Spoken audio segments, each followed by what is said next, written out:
Fala meus amigos e minhas amigas, beleza? Sejam bem-vindos a mais um vídeo aqui no canal Espaço da Bola falando sobre o CSA. Temos algumas atualizações aí para trazer para a torcida e eu queria ter gravado esse vídeo ontem, né? Só que como ontem foi Dia das Mães, eu acabei passando mais um dia aqui em casa mesmo com minha mãe e tudo, né? Então eu queria deixar um feliz Dia das Mães a todas as mamães aqui que acompanham e as mães de todos vocês que estão aí também acompanhando o nosso canal, beleza?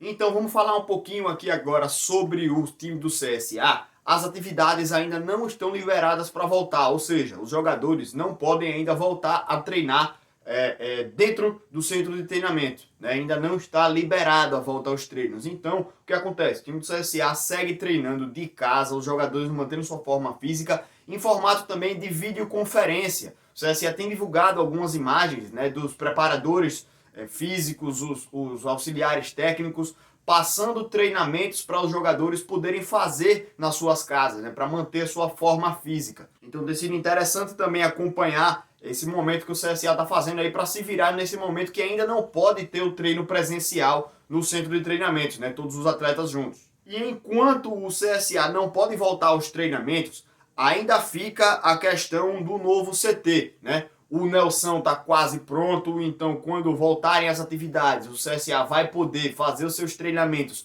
no seu novo CT, né? Por enquanto ainda o Nelson Feijó não é o nosso CT definitivo, mas vai ser a nossa casa, pelo menos até o final do ano que vem, né? Então o time do CSA tem já um centro de treinamento esperando receber os seus atletas. Mas a nossa próxima casa, que provavelmente vai ser em Rio Largo, o que é que está acontecendo? Lá que ainda não começaram as obras, ainda não tem nada definido e ainda não tem o martelo batido sobre a nossa próxima casa. O que é que acontece? O CSA precisa ser o dono do terreno para poder construir o seu CT, para poder construir sua infraestrutura. O que acontece? Esse terreno ainda não foi repassado para a equipe do CSA.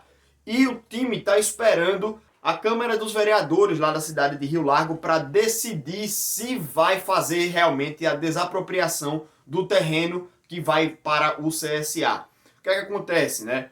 Precisa existir um projeto da prefeitura de incentivo à cultura, entretenimento e esporte. E se esse projeto for aprovado, o CSA entra com um projeto básico, que é mostrando o que vai fazer, né? Um projeto mais básico, sem muitos detalhes de construção, sem muitos detalhes do quesito de engenharia e arquitetura, né? Não precisa se aprofundar tanto no projeto básico.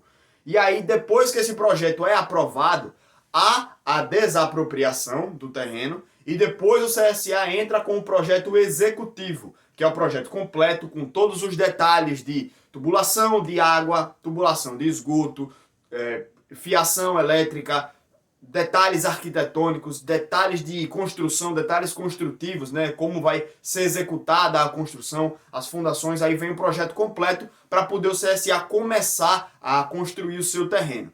O seu CT, né, no seu novo terreno, no caso. Então ainda está esse impasse, ainda não está resolvido se o terreno vai realmente ser desapropriado, tá essa questão burocrática, né, tá se desenrolando ainda e não tem ainda nada definido sobre o CT do CSA, beleza? Vamos esperar mais detalhes mais para frente aí sobre essa questão, mas é muito mais parte politicagem, né? Essa questão aí de burocracia, tudo que o CSA precisa esperar outras pessoas, né? Não depende só da gente, não depende só do prefeito também. É questão dos vereadores, é questão da cidade também, né? Eles botarem para andar esse projeto aí. Apesar disso, eu fico meio preocupado com o futuro que isso pode trazer. Se a gente esperar demais a boa vontade dos políticos de lá, é capaz de a gente se prejudicar em relação a isso, mas vamos torcer para que tudo dê certo e que o CSA consiga realmente botar para frente esse projeto aí. Outra situação que eu queria falar é sobre o que o Rafael Tenório está projetando agora mais para frente sobre a volta do futebol.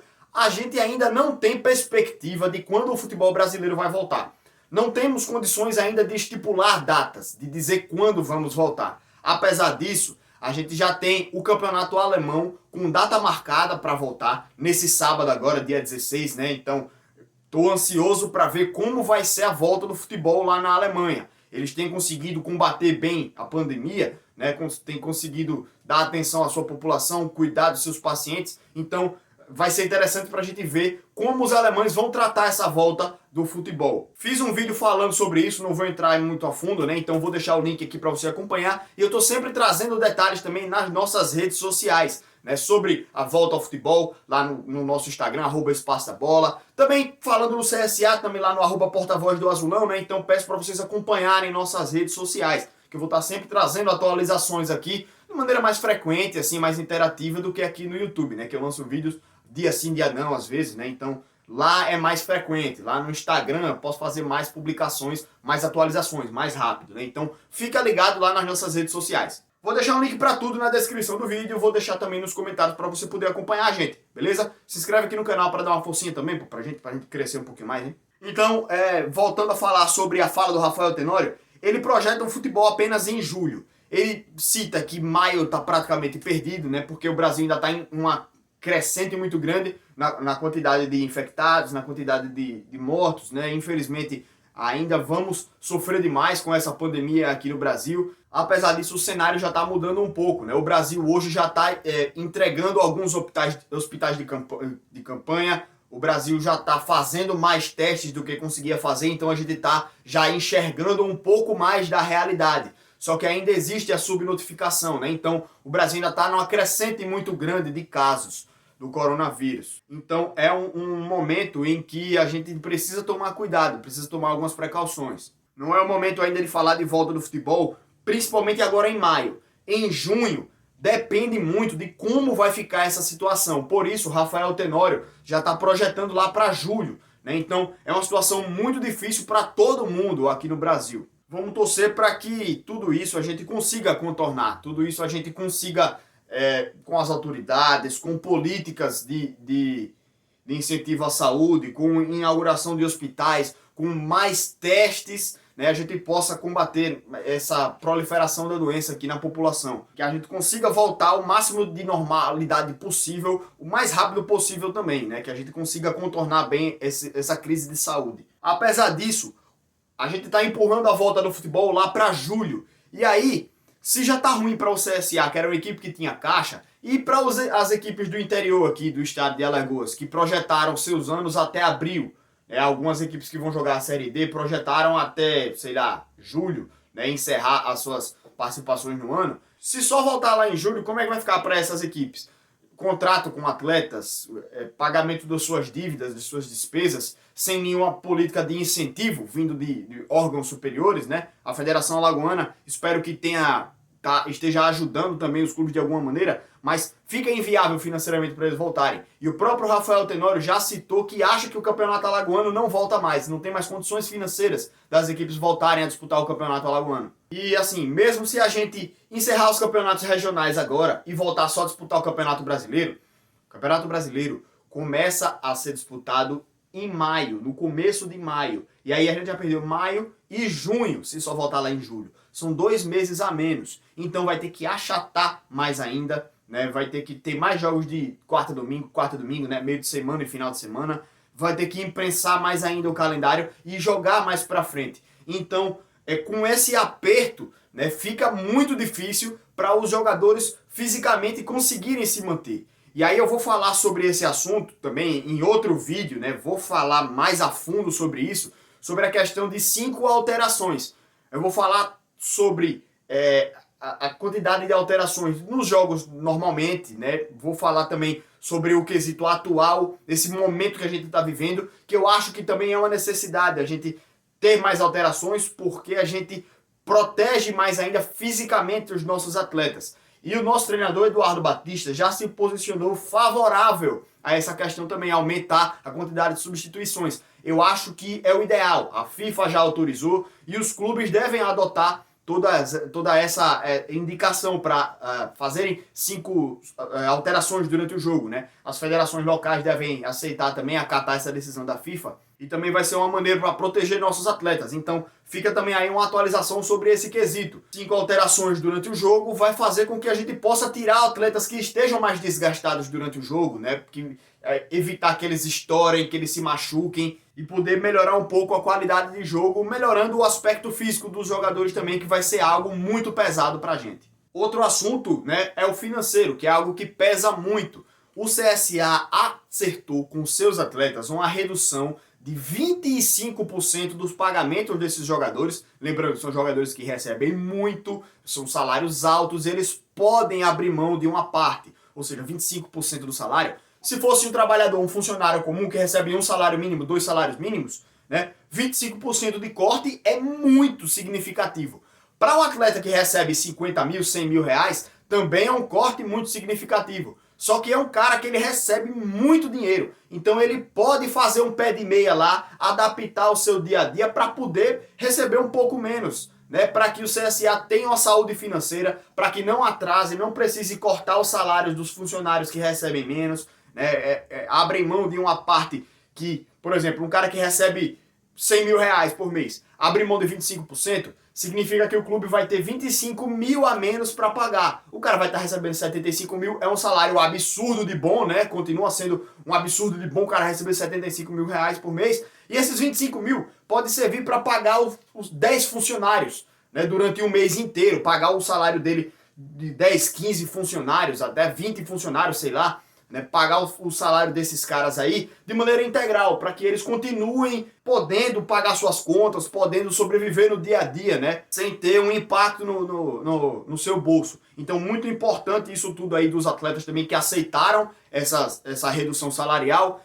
Inclusive, o Alan Costa, ele divulgou, foi perguntado sobre isso, e ele falou que é fácil negociar com o CSA, porque é um clube que honra tudo o que promete. É um clube que não atrasa salários, é um clube que paga em dia, que paga tudo que promete aos seus jogadores. Então, o Alan Costa até elogiou demais a diretoria do CSA. Foi interessante ele dizer que, nesse momento, então, né, o Alan Costa é um cara que recebe bem.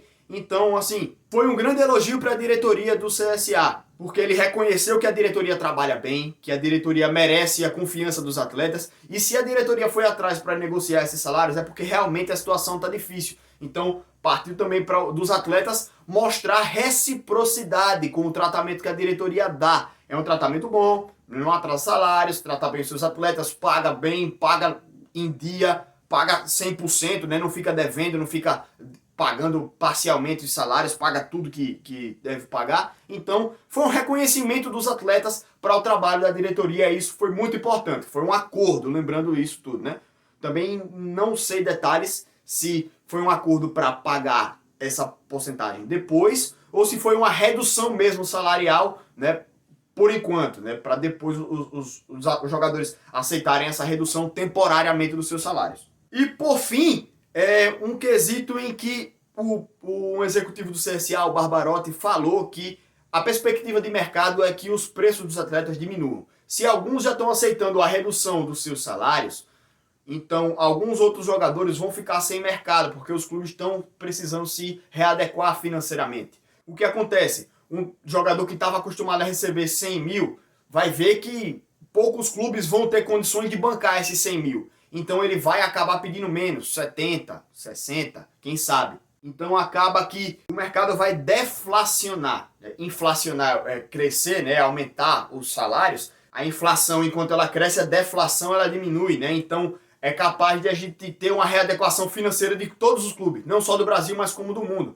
Então a gente pode imaginar aí jogadores recebendo um pouco menos, né, para poder se readequar a esse novo momento financeiro dos clubes aqui no Brasil. Então vamos ficar observando essa questão de mercado, né, porque poucos clubes agora estão contratando, poucos clubes estão indo atrás de jogadores para fechar contrato, né, quem está contratando é só pré-contrato, alguns jogadores que estão encerrando seus vínculos estão aceitando ficar sem contrato por enquanto, para só renovar depois que o futebol voltar, porque os clubes realmente não estão conseguindo ter receita para poder bancar seus jogadores por enquanto. Imagine para trazer outros jogadores, né? Então temos que ficar observando de perto essa questão do mercado, né? Como vai ficar essa questão financeira aí dos clubes, dos jogadores, porque realmente é um quesito que a gente fica meio obscuro nisso tudo, sem entender muito como vai ficar daqui para frente. Não tem muito como prever essa situação. Então, vamos encerrar aqui um pouco esse vídeo, né? Agora, agradecendo a vocês que estão acompanhando aqui o nosso canal. Estamos sempre trazendo conteúdo, né? Nesse momento agora em que a gente tem